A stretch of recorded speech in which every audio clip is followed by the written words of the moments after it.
तीसरे एपिसोड में हम देखते हैं कि नेजुको अभी तक सो रही है। तांजीरो अपनी ट्रेनिंग के बारे में एक बुक में लिखता है जिससे नेजुको जब जागे तो उसे वो पढ़ सके। इसके बाद तांजीरो साकोंजी के साथ ट्रेनिंग के लिए निकल जाता है। साकोंजी तांजीरो को बताता है कि डीमन स्लेयर बहुत पुराने टाइम से इंसानों को डीमन से बचाते आ रहे हैं। डीमन स्लेयर की जो ऑर्गेनाइजेशन है उसे कौन चला रहा है इसके बारे में किसी को कुछ नहीं पता। डीमंस इंसानों को खाते हैं और ये कहां से कब आएंगे ये भी किसी को नहीं पता। डीमंस के पास अलग अलग तरह की पावर होती है और इनकी बॉडी को डिस्ट्रॉय करने के बाद भी ये वापस से जिंदा हो जाते हैं। डीमन स्लेयर्स के पास ऐसी कोई भी पावर्स नहीं होती, उसके बावजूद भी वो इंसानों को बचाने के लिए डीमन से लड़ते हैं। साकोंजी तांजीरो को बताता है कि वो एक डीमन स्लेयर ट्रेनर है। ऐसे और भी लोग हैं जो डीमन स्लेयर को ट्रेन करते हैं। साकोंजी कहता है कि ट्रेनिंग के बाद तांजीरो को एक फाइनल टेस्ट देना होगा जो कि माउंट फूजी कसाने पर होगा और ये साकोंजी डिसाइड करेगा कि तांजीरो वो टेस्ट देगा या नहीं। इसके बाद हम देखते हैं कि तांजीरो बहुत ज्यादा मेहनत करता है और पिछले एपिसोड में तांजीरो जिन ट्रैप्स में फंस रहा था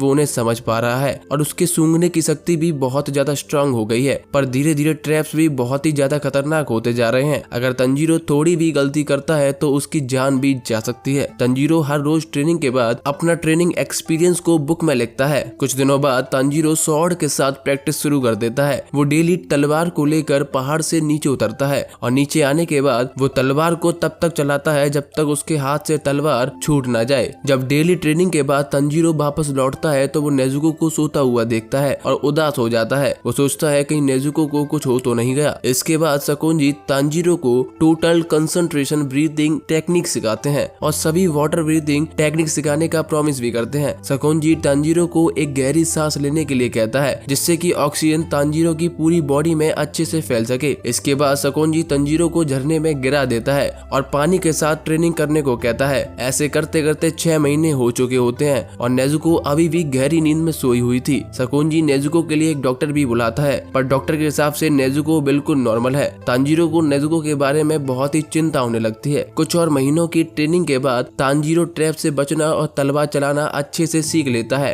अब तांजीरो की ट्रेनिंग को पूरा 1 साल हो जाता है। तब साकोंजी तांजीरो से कहता है कि मेरे पास तुम्हें सिखाने के लिए अब कुछ भी नहीं बचा, अब इसके आगे तुम्हें खुद सीखना है। साकोंजी तांजीरो को लेकर जंगल में एक बड़े से पत्थर के पास जाता है और तांजीरो से कहता है कि अगर तांजीरो ने इस पत्थर के 2 हिस्से अपनी तलवार से कर दिए तो साकोंजी उसे फाइनल टेस्ट में जाने के लिए परमिशन दे देंगे। ये बोलकर साकोंजी वहाँ से चला जाता है। उस बड़े से पत्थर को देखकर तांजीरो सोच में पड़ जाता है कि वो कैसे इस पत्थर को काटेगा। तांजीरो हिम्मत जुटाता है और अपनी स्वॉर्ड को उस पत्थर पर अटैक करता है पर उस पत्थर पर खरोंच भी नहीं आती। इसके बाद हमें दिखाया जाता है कि तांजीरो साकोंजी की सिखाई हुई हर चीज की बहुत ही ट्रेनिंग करता है। उसके बाद वो उस पत्थर पर वापस लौटता है पर वो पत्थर को अभी भी नहीं काट पाता, जिसे देखकर तांजीरो बहुत ही निराश हो जाता है और वो सोच में पड़ जाता है। उसके बाद तांजीरो और 6 महीने तक साकोंजी की बताई हुई हर चीज की ट्रेनिंग करता है और वापस से पत्थर के पास जाता है, लेकिन पत्थर को काटने में वो असमर्थ होता है। अब तांजीरो अंदर से बहुत ज्यादा टूटा हुआ फील करता है और रोने लग जाता है। तांजीरो गुस्से में आकर अपने सिर को पत्थर से मार देता है। तभी तांजीरो को एक इंसान की आवाज सुनाई देती है जो कि तांजीरो से कहता है कि रोने से कुछ नहीं होने वाला।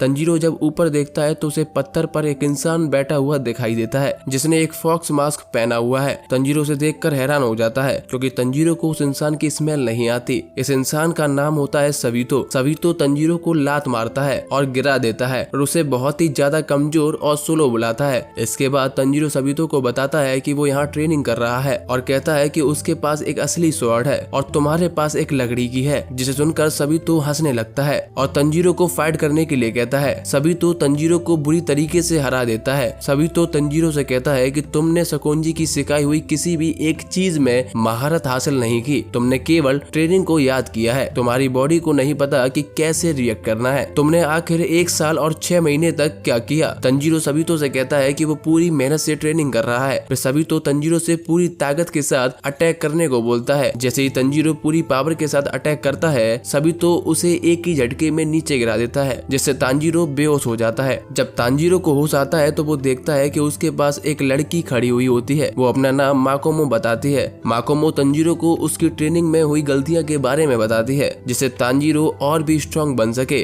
बाद में हमें पता चलता है कि सवितो और माकोमो 2 अनाथ बच्चे होते हैं जिन्हें साकोंजी ने पाला था। माकोमो तांजीरो को कहती है कि उनके जैसे और भी बच्चे हैं जो तांजीरो को देख रहे हैं, जिसे सुनकर तांजीरो को बहुत ही अजीब लगता है। माकोमो तंजीरो को टोटल कंसंट्रेशन ब्रीथिंग टेक्निक के बारे में बताती है, जिससे इंसान के दिल की धड़कन और खून बहुत ही ज्यादा तेजी से पंप होने लगता है और इंसान की बॉडी बहुत ही जल्दी रिएक्ट कर पाती है और वो इंसान डीमन के जितनी ताकत से अटैक कर सकता है। इंसान के फेफड़े जितने मजबूत होंगे वो उतनी पावर से अटैक कर पाता है। तंजीरो को माकोमो की बातों का बिलीव नहीं होता। तब माकोमो तंजीरो को बहुत ही हार्ड ट्रेनिंग करने को कहती है। तांजीरो मरने की हालत जितना ट्रेनिंग करता है और वो इस बीच कई बार साबितो से लड़ता है, पर एक भी बार वो जीत नहीं पाता। फिर और 6 महीने की ट्रेनिंग के बाद तांजीरो साबितो को एक आखिरी बार लड़ने के लिए कहता है। अब साबितो भी अपनी असली तलवार को लेकर तांजीरो से लड़ता है, जिसमें तांजीरो के एक अटैक से साबितो के मास्क के 2 हिस्से हो जाते हैं और तांजीरो साबितो का मुस्कुराता हुआ चेहरा देखता है। माकोमो तंजीरो से कहती है कि जो तुमने अभी किया उसको कभी भूलना मत और उसको भी हरा देना। ये बोलकर माकोमो और साबितो दोनों गायब हो जाते हैं और हमें देखने को मिलता है कि उस बड़े से पत्थर के अब 2 टुकड़े हो चुके हैं। मतलब तंजीरो ने साबितो के मास्क को नहीं बल्कि उस बड़े से पत्थर को काट दिया था। दोस्तों ऐसा कैसे हुआ ये आपको पता पड़ेगा अगले एपिसोड में।